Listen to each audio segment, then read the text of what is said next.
This is the Building Hour, episode 6. Today is March 22nd, 2026. It is Sunday, and I'm excited to do a second take of this episode because on Tuesday, when we tried to record this for the first time, we crashed. And we weren't quite far enough into the base review for it to make sense to repeat the whole to like try and continue, and so we're just gonna repeat from the beginning. We only just started to walk into the base, and so yes, there will be no crashing today. I've solved the issues and I haven't crashed all week, this is fantastic. I had to turn off my, what's it called, my XMP profile on my RAM, which is really weird because XMP is not supposed to make you crash. For anyone who doesn't know about like RAM and building computers and overclocking, um, for anyone who doesn't know about RAM, it comes with factory settings to run faster because for each generation of RAM at baseline, they all run the same speed, but then a lot of manufacturers of RAM actually design the RAM to run much faster. So like the advertised speed on a box of RAM, like if you buy 6,000 megahertz RAM, that is designed to run at 6,000, but it'll only run at 4,800 out of the box for DDR5 until you turn on XMP. And so if you don't have XMP on, you're wasting like 20% of the potential of your RAM. But yeah, for whatever reason, it was crashing my Rust like crazy. Like I was playing, I think on Saturday or Sunday, maybe it was Sunday, and I crashed I think 50 times, 55 times throughout the day. It was insane. I was just crashing up. I would get to run around for like 15 minutes and I would crash again.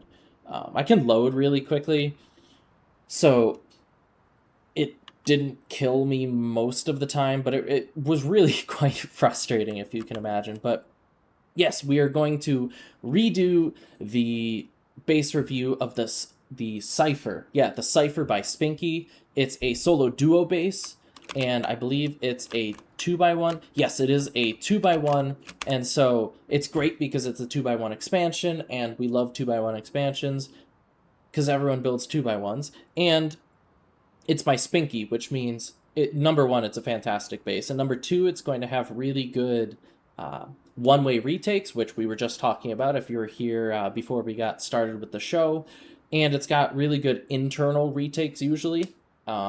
I haven't actually taken a full look through this bass, and so we'll see what Spinky has in this one. It's a few months old, and so I'll mention that as we're looking at the externals, or rather, I'm not going to look too much at the external design because this bass was made while a lot of the patches were happening and externals were kind of weird, and so it's not worth putting too much focus on the externals for this one. But yeah, I'm really excited to take a look at this one because this is a bass I really wanted to build when I saw it come out, and I never got around to it because I was working on some of my own designs at that time. And so yeah, we're just going to get right into it. And one last thing before we get started, I'm really excited because right now I am 20 subscribers off of 1,000, and so that's really exciting on YouTube. We're so close to 1,000, and yeah. So anyhow, yes, this is the Cipher. It is a solo duo bass. I think he called it a solo bass. Duo if you don't mind sharing, as he put it. But yeah, I think it's really cool. It's the right size for a solo. I see some people make a solo bass that I wouldn't ever want to farm for, so I think this one is quite affordable. If we look at the cost, it looks like this bass costs around 57,000 stone, 44k metal frags, and 200 HQM. The upkeep is really, really quite manageable. It's definitely not an optimized upkeep bass.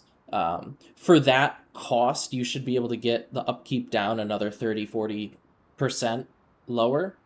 Some of my designs cost way more, like the Gram, for example. That costs like 20,000 more metal fragments and maybe 5,000 more stone, and my upkeep is half. And so this base is not optimized for upkeep, but at this amount of upkeep, you don't have to worry so much. It's not like this is a 10-man group where that's changing a million metal fragments over the course of a wipe. It's a couple nodes, and so nothing to be too concerned about.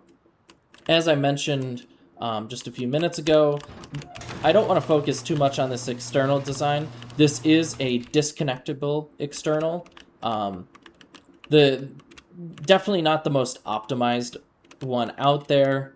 This was while the mini Sartori version, which is the one where you have the freehand roof bunker open, or you use the freehand to open it, and then if you build back and place a roof, it disconnects. That was patched out, and so people were working on other ideas, and so for this to work, you just shoot that out, and then this roof no longer sockets into this construction. You can see that the upkeep is no longer there. I'll wait for that to beep. I'll just go over to the other side because it is symmetrical. And if I place that there, now you can see that this is actually upkeeping the rest of the base. If I take that off, it does not.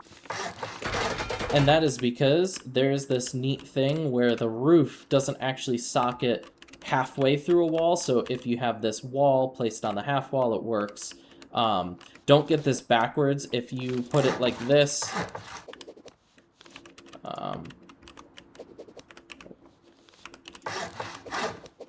if you place it like this, sorry.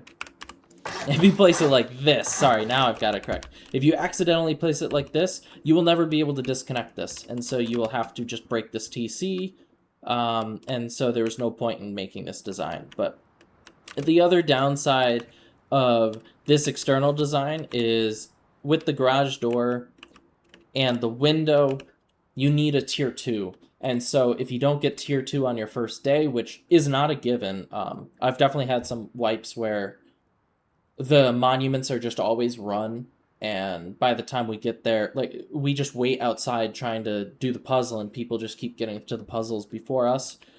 And so we've logged off without a tier 2 before. And in that case, this would be a 2 rocket raid, or 2 C4, 8 satchels, really cheap. Not much protection for grief. So in this scenario, you would only have 4 rockets of grief protection from your externals, which is not optimal. And so I really like the freehand versions of that.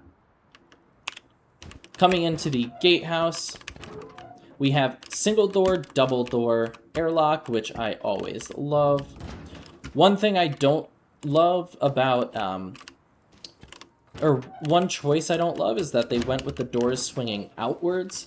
I am of the opinion that gatehouse doors should always swing inwards. The reason being is if we have the doors swinging outwards, like here, if I run up to the door, say I'm running, someone's chasing me, and I'm trying to get in, there's this like momentary frame where I get pushed back or blocked. And that frame could be enough that someone shooting you kills you, whereas if the door faces inwards, I can just run in as the door is swinging. You can sort of negate this if you hold shift and run. Sometimes you'll clip through the door. And you could open it from further away. And so it's not a huge difference, but little things like that are something I don't think we consider enough in our designs. I think we really need to consider the very, very, very slight differences, especially in a game where it just takes 2 headshots to kill you. Just a tenth of a second or a quarter of a second can make a very big difference sometimes. I think it's worth doing something very simple. As simple as just placing the door the other direction. It costs us nothing to think about the direction we're placing the door. And so there may be a reason he likes it swinging outwards. Same with this box. I don't like this box right here. If I'm designing this I'm going with a small box, and I'm just putting small boxes like that. I guess I can't get... And the reason being is I don't want anything affecting my mobility through this gatehouse, and I may even leave that empty. I would just have those 2 boxes. Yes, it's a lot less storage space, but I don't want to clip onto that box as I'm running in here. And we already have this airlock. And another thing about this airlock and leaving storage right here, you can have this airlock, but I can still loot this. And so, I guess, now that I think about it, the benefit of having 2 boxes rather than 1 larger box is that if you get caught with your door open with these single doors, and you have a single large box like this, someone can just loot the whole box from right here with just the one side open. But if you have these small boxes in the 2 corners like that,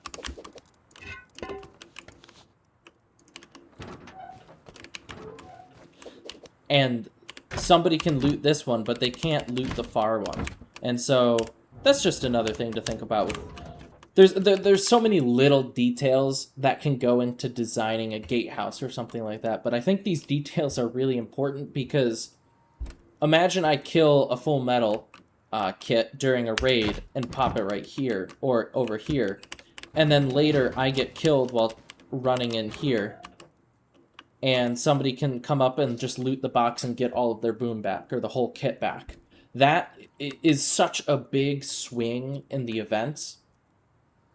Like during an online raid, that could be the difference between winning the raid and the raid continuing. And so when it's such small differences, like this is cheaper than using the large box, and we only lose a couple rows of storage, so I think it's worth doing little things like that. Another scenario where a very small difference could be made to make this a lot better is right here. We have this triangle planter, which with this double door, it's a really awkward jump. You have to sprint. What's the sequence? I wish I had one of those things where it shows like the keystrokes you're doing on screen. But so you're sprinting forwards, jump, and then as you're jumping into the air, you're hitting crouch, but then still trying to move forwards. And so you basically need to get to half height while you have the momentum of sprinting and jumping. And so this is a really low percentage jump, and what I mean by that is it's very easy to mess up, especially if you're a new player or a high-stress scenario. And something you can do to make that a perfect jump, as in something you will never mess up, is just add a sleeping bag. And now I can just crouch walk over it. Anybody can do this. Like, this is so easy. So just put a sleeping bag right here. You don't actually have to use this sleeping bag. Like, you don't need this to be a respawn point. But it gets you to the right height so that you can just walk over it. Same thing here. This is a ridiculously annoying or obnoxious jump to make. It's a little bit better because it's so close that if you like crouch right here, you kind of bounce and do it. But I'd recommend, I don't know how to, because this one doesn't have a foundation out here, there's nothing you can really do. Personally, I would just leave this as maybe 1 bed. And then you can use this as mobility. And so you've got these bags, and I can just crouch around. But that does lead us into one of the really fantastic angles in this base, which is on here. You can look out into the high external wall. So if raiders breach the compound, so they come in through here. From this respawn point, you can just go to town on them. And so you'll have full view of their body, whereas they will have to run up and crouch to really get the angle to play back on you, and that's a really hard shot to make. It's also protected by that turret. And yeah, so this is a nice little seawall. Actually, yeah, this is a seawall, not a shield wall. A shield wall is somewhere where you would be able to spam walls like this all the way around. And there's a little bit of walls that can happen, but not much. This is solo duo base. You don't really need a shield wall, a full shield wall in a solo duo base. It's just not worth the cost.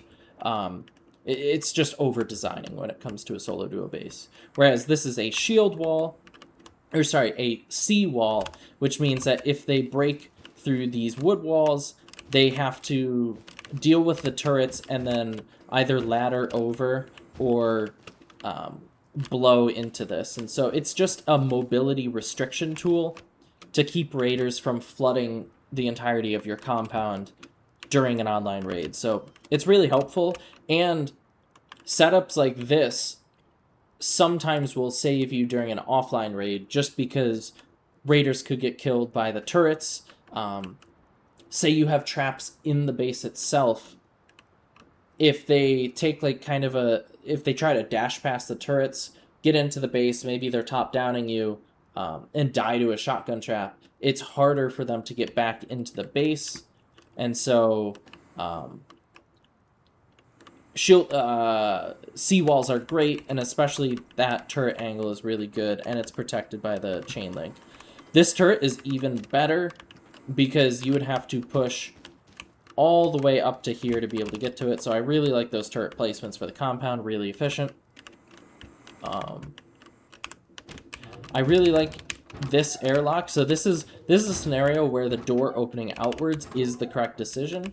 Same here. Usually you want doors to move inwards onto a base, but this provides an airlock to the compound, so if you get caught with your door open, you know, it seals it off. And one of my favorite things about this base is just how well this inner ring is designed in this. You're able to get these beds. They look very exposed, so it looks so cool, but you're protected by this turret. You've got some protected loot room right there. And then you get this whole like wraparound. This is so cool. These are the first beds to go in a raid. If I'm a raider, I'm blowing out this chain link and I'm just sending an incend right here. But this just looks so cool, and I like it. I like it a lot.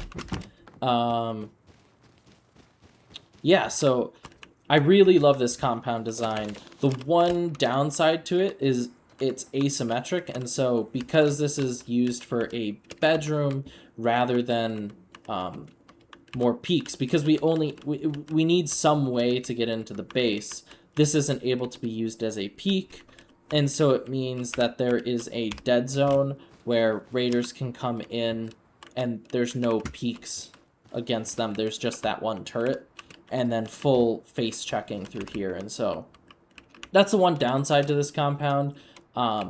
There's always trade-offs in any design. When you're trying to make a base that's efficient, you can't just have everything. And so that's just one of the things you have to deal with. I guess the one route you could go is adding peaks right here, but then you lose this storage. But you could do something...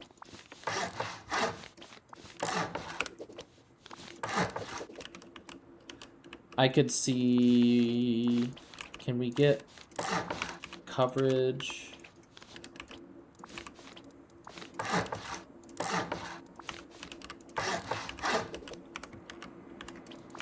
Oh, shoot. I just destroyed that turret on accident, but... You could do something like that and get an angle. It looks like... I don't know why it's saying not enough space. I don't know what it's blocking me, but yeah, I'm thinking just something like this instead of going with the locker. Then you could have a peek onto all of the directions of the compound, and so I think that's a change I would make, is instead of the secured locker there, I'd have some kind of peek. You could even do something like this kind of like an elevated peak like that, give you a little bit more of an angle back in. So I think I would change that slightly, because once this is breached, it doesn't really matter if you have that secured locker too much. And so I think that's what I would do instead. You could even, if you had the peak down low like this, secured, you could do something like this and have little shelves up here, or if you were able to fit, yeah, I can't get that, but is it just the wall? Yeah, it's just the wall blocking it. So if you did something like that, maybe I would go like that. I don't know. But if you had something like this, now we have room for storage in here. We have a peek into this dead zone on both sides, and it's still secured behind a door. The only problem with this is you wouldn't be able to get the wall placement just like that. And so, yeah, you'd have to play around with something like this.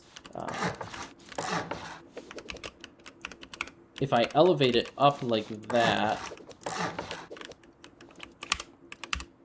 wall,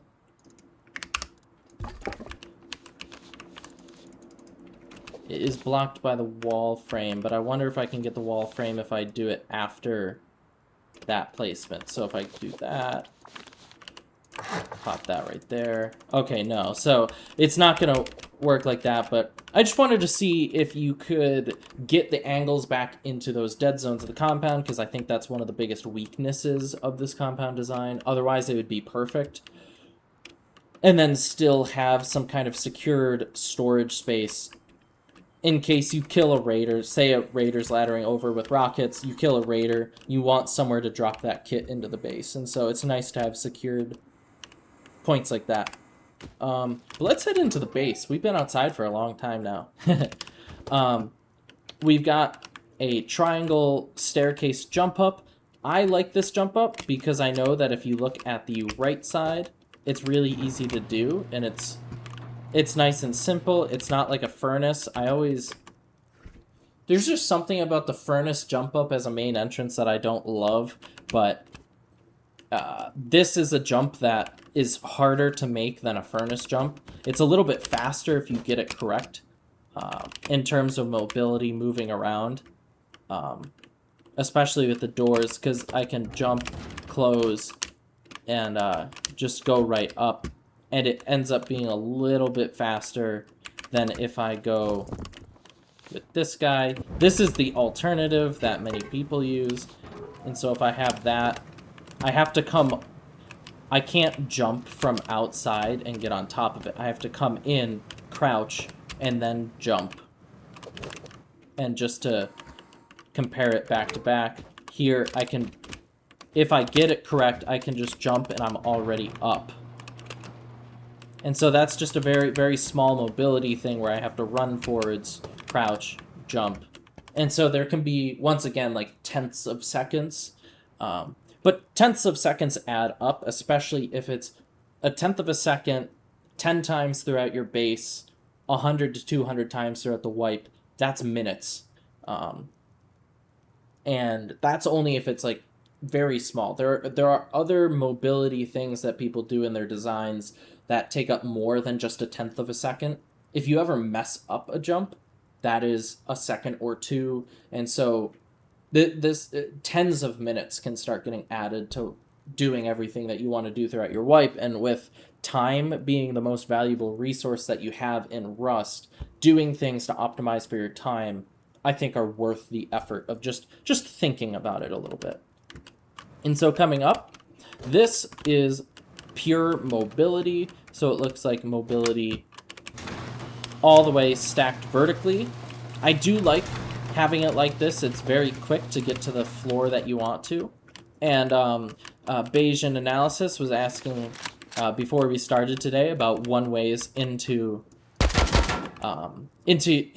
solo duo bases, and this is a one-way right here, just like we were talking about. But I don't think that... I was looking at it earlier. You don't need the double window because here, this embrasure right here is doing all the work. That back embrasure isn't doing anything. And so you could get away with just having that front one. Now, something you can do with this is you can hide... I believe you can hide loot into triangles like this. And so it might not work with a barrel like that one. Oh, yes, it does. That is awesome. So what you can do is you can hide barrels. If you use the two windows, you really only need that one for the one way to work. But if you put another one like this and stick the embrasure there, you can hide that barrel. And so to access it, you just remove the embrasure. And so it's really cool. If raiders don't know about this, this could be a fantastic spot to hide some boom. Now, downside to this is if they get your TC or if they get building privilege, they can just run around and pick up the embrasure. They don't even have to raid it. And so I wouldn't do something like this in a base that has no external TCs. I would only do this if you have external TCs. And if it's the case where you only have, say, 2 sheet metal doors to your TC because you don't have tier 2, and you're only 4 rockets of grief protection, I still probably wouldn't store a whole lot into an embrasure like this. But this is a really cool trick. And so, yeah, if you have triangles that you're using for mobility jump up like this, you can fit a one-way retake and a sneaky little loot spot all in one. And so it looks like we're coming out into the 3rd floor of the base. This is a 2x1, and so we've got this like nice 2x1. I always like upgrading floors to armored. It's helpful, even if it doesn't add to the raid cost. It's really helpful when you're defending an online raid or waking up to an offline base to just have all of your floors intact. It really sucks when the whole floor drops out and you're like looking for ladders. It doesn't feel very good when you're stuck doing that. And so electric furnace space. The downside of adding one-way retakes is you have an offset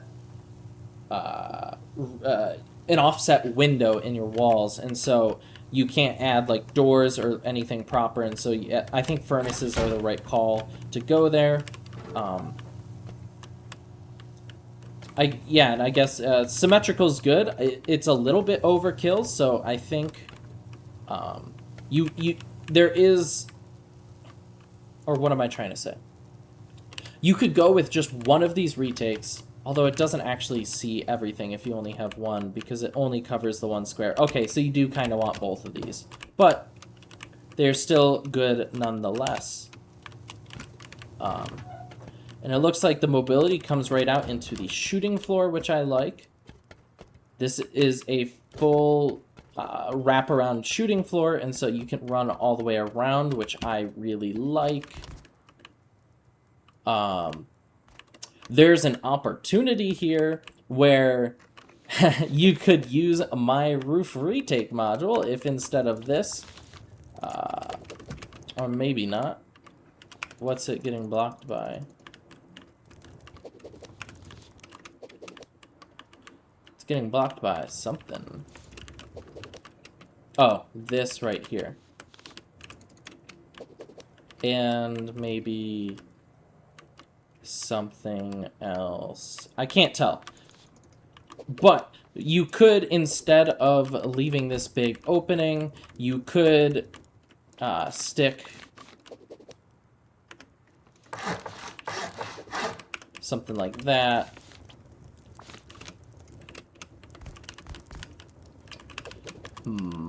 Oh, I see. Because of this. Okay, it's because this is a wide-gapped shell. That makes sense. So, ignore all of that. This is cool. It gives you full visibility of the shooting floor. It's got a nice Patrico on each side. This used to be a Brutalist peak. Now that Brutalist is dead because Rust decided to rip back its pay-to-win skin, you have to go with a different view version. And so a version I like to go with is just like, let's see.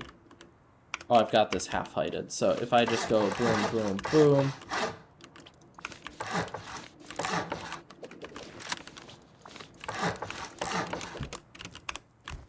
It's not quite as good as a Brutalist peak, but it's pretty good downwards angles, and it's fob protected. And if you put the vertical embrasure, I don't like going with the... You can't go with the horizontal in this scenario, but if I go...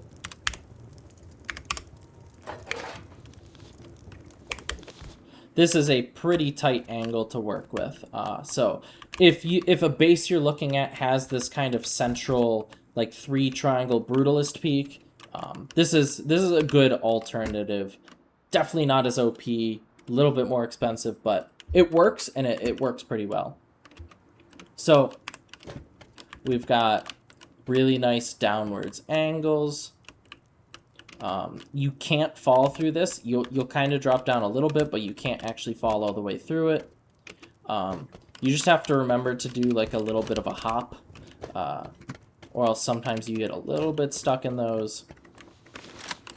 These are really cool. You can like back up. That might be my favorite angle in this shooting floor, is this right here, because if raiders are pushing up, you can just back up like this, crouch spray, and yeah, that, I really like this. I really, really, really like this. I'm definitely writing this down mentally so I can try and fit one of these into one of my base designs, because that might be my favorite peak of the base. That is really cool. Yeah. So, nice, small, compact shooting floor, but this is all you need for an online raid base as a solo or duo. If you're only worried about offline raids, this is overkill. Even it seems really small, but this is so much for you to work from, and yeah, I don't think you'll have any issues. The mobility does continue all the way up, and so you can keep going up this triangle. And it looks like there are some internal or central beds. It looks like Spinky really, really, really loves this awkward jump right here. He has something like 15,000 hours, and so that's no issue to him. But if you have newer players in your group, they will struggle with this jump, because you can't just sit here and crouch jump. You have to do the sprint jump. Let's see, just more Patricos, all fob protected, so many Patricos. I've never seen so many Patricos in such a small amount of space. Love to see it. Yeah. And then up here, guess what? More Patricos. I think this was actually the first base I looked at that had Patricos. I took a long break from Rust, so the last time I had like seen a base build was like 2021, and this was back in like, I think November, when I looked at this base for the first time ever. And I was like, oh, what are these? These peaks are amazing. But yeah, so there, I kind of want to count. I don't, but I do. But I think there's something like 20 Patricos throughout this base, which they're good. They're like the best way to get a peak, because you just get this tight little angle. It's fantastic. But yeah, I always like vending machines. It's so nice to just be able to sell things. SAM turret. I've never needed a SAM turret as a solo or duo, but you know, why not? This is cool. I like how the roof is actually fully sealed from above, and yet still has a place to land a helicopter. So you could land your mini up here. It's protected by 2 turrets, so people can't just ladder up and take it. I really like this roof design because it's like multiple layers of roof. Like this is technically exposed, but it's not actually because it's covered by turrets and you have to make your way in. And I think you can actually use that heater. Oh, you can just make that jump. And so once again, this base, the mobility is not for the faint of heart or the brand new player because you just have to be comfortable making jumps like that. But if you're a very skilled player, this is a great little base. Now let's go down into the core, because something that is just a struggle for any 2x1 expansion base, especially at this base size, is sometimes it's really cheap just to raid into the core through walls, and there's nothing you can really do about it in this footprint. Is this the... Oh, interesting. So, the thing that's confusing me right now is I expected to have my mobility into core through here, and I do not. How do I get to the core? We shall find out. Because, say you're a raider raiding through doors, you'll run into the same issue. Oh. How did I miss that? Yeah, so this is the second floor. Oh no, that's the third floor. This is a tall base. I like that though, because it's rockets can only splash adjacent things. So, say your base has 3 floors. Well, a raider could splash these 2 or these upper 2. But now say you put important loot on the 3rd floor and 1st floor, they can only get 1 at a time. And if you have 5 layers, now it's the same case of they can only get 1 or the other, and then like just 1 or the other. And so height is really helpful. It does add a ton of cost to your base if you're not building something like a solo duo base where just your base is really narrow, and so it's something to keep in mind. And it does also make it harder for raiders to build a fob or a raid base where they can just look down onto you. And so coming in here, we've got our kind of like second floor. This looks like the main crafting space, a nice little loot room right there. Does that goes to the battery. That's a cool little battery spot. That will be up for a while. If you have DLC barrels, that's a fantastic barrel spot. We've got a bunker. And so he actually sticks the TC in the triangle, which I do like. I do like it. Most people are not going to raid a 2x1 through this corner. Now, most people will raid through the side like this. And because of the way he has this 2x1 laid out, you can't actually exploit the most common issue with 2x1s. And so I really like what he did here, because usually when you have a 2x1, you start it with this airlock like this, and you know, you've got your TC here, right? And so no matter how you set the honeycombing up, say you honeycomb this all the way around, pretend I filled that in with walls, you're still only, like if I fill this in, if somebody raids through this corner, I'm only ever 1 wall to that TC, so I have to armor this, and then if I don't get armored doors, it's really quite cheap. Even if I have this upgraded, this sheet, and this armored, you know, like this is just the cheapest path. You go through this armored wall and straight in. And so this is just an issue with the 2x1 that you have to deal with, is this airlock, because most people don't want to put their mobility vertically here. Either, you know, ladder hatch, or like Spinky had it with the roof bunker. And so yeah, most people don't want to do this because you have to leave that foundation empty in order for this roof bunker to work. You break this out, and that drops away. And so most people don't want to do that with their 2x1. And so what you can do instead is if you move the TC back a little bit like this, armor this up, now you have a full 1x1 worth of storage, and this makes sense, and you don't have to worry about that one wall. And so you can get 2 walls solid all the way around your TC, and I really, really like that. With that, I would want some kind of bunker up on this floor. Like if I was able to get a bunker somewhere in here, this would be perfect, because the TC is 2 layers protected plus the compound, and so that's not a ton of rockets. But if you don't have main loot in the TC, and it's mostly just holding, like, it's holding some loot, of course, because there's not a ton of room for loot throughout this base. That's one downside I'm noticing, is there's just not a whole lot of space for storage in here. Like, there's a lot crammed into here and here, and like, it's very well laid out to maximize the storage that you do have. But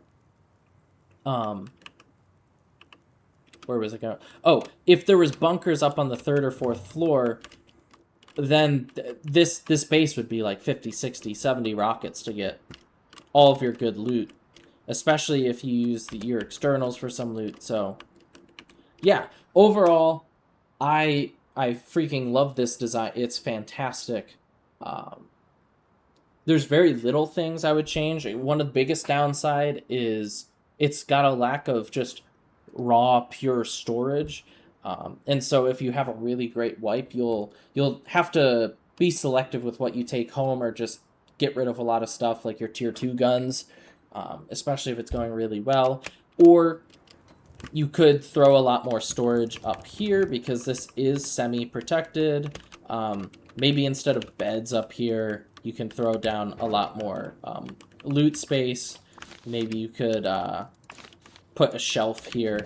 But in general, it's a little bit lacking on the storage side, and I think there's room to turn this into, or how do I want to say it?